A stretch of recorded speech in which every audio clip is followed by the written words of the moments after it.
Most human beings, Julie, complain about the meanness of nature because we are born for a brief span of life, and because this spell of time that has been given us rushes by so swiftly and rapidly that with very few exceptions, life ceases for the rest of us just when we are getting ready for it. So that's the first line, and it's not Julie, it's to Seneca's friend Paulinus. But I was reading it as to Julie because Paulinus was a friend of Seneca. Julie, the SP book lady, is a friend of Oli, the Polyculture Permaculture man. I can't see that. What are you reading? I'm reading Seneca. It's on the shortness of life. And it's got a subtitle, Life is Long If You Know How to Use It. And this book is a book on philosophy discussing the importance of time, the importance of our own lives, what we do with our own lives and how we make the most of the time that we have. And one of the things he talks about is, if we calculated all the hours in a day, all the minutes in a day over the course of a life and tallied them up and worked out, which parts of those time were engaged in things that we are glad we engaged in, and how much is time where we're thinking we could have been doing something else or different, and how you work out what it is within that time, what are the important things. And it's quite a struggle in a way reading this, because for me it's time consuming. It's time consuming in itself, yeah. Sorry, No, it is, and it makes you think, oh, am I making the best use of my time all the time? And then you worry about, should I be doing this, should I be doing this? Early on in the book, it complains about one of the worst sins against time, as it were, is drunkenness. And I love a good drink, so immediately it's challenging. It's not an easy read, because... Who is he anyway? I'm ignorant about well, this. me too. I had been. I only heard about him a while ago, but he was, I believe, Greek. But he discusses the Romans a lot. So is it the Romans first, Greeks less? I don't know. But he's lived in 5 BC to AD 65. But he discusses a lot about the Roman Empire and uses different examples around the nature of time. So he talks about Augustus, and although Augustus was like the most powerful leader in the Roman Empire, he had this huge empire. Essentially, people who were close to him and were speaking to him, they were always amazed at how depressed he was, because he just wanted to have a holiday. Every day there was a new challenge. Every day he had to fight a war here, he had to quell rebellion in Rome, he had to make sure generals weren't backstabbing him, and all he wanted was a holiday. He just wanted a break from what he was doing.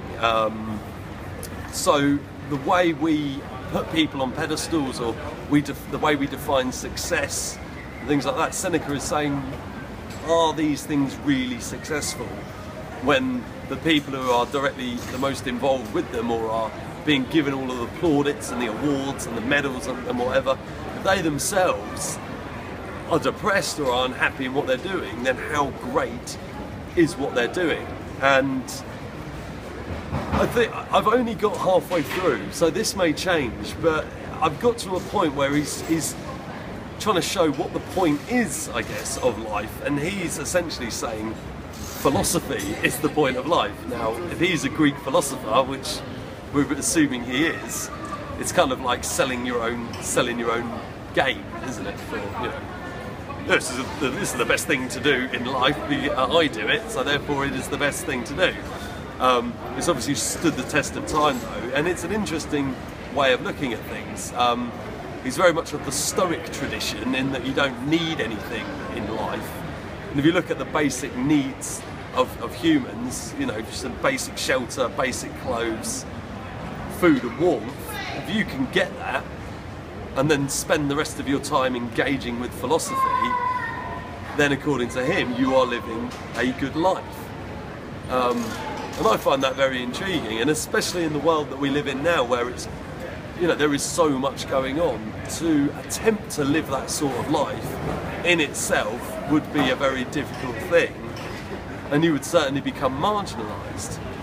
But one example I've just been using in here, they used to exile people who were enemies of the state, and one of the writers or the guys had a friend who had been exiled.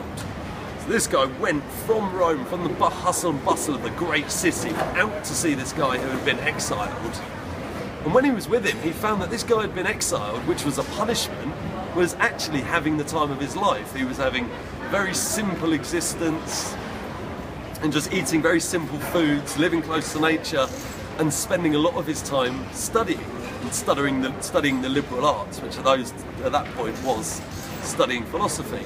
And this guy came back from seeing the guy who had been in exile, feeling like he himself was in exile, going back to the hubbub of the city, because the power of the enjoyment of this exiled man's life was so profound, it had a radical impact on his way of viewing, you know, city life. And I think this is still very true in this day and age.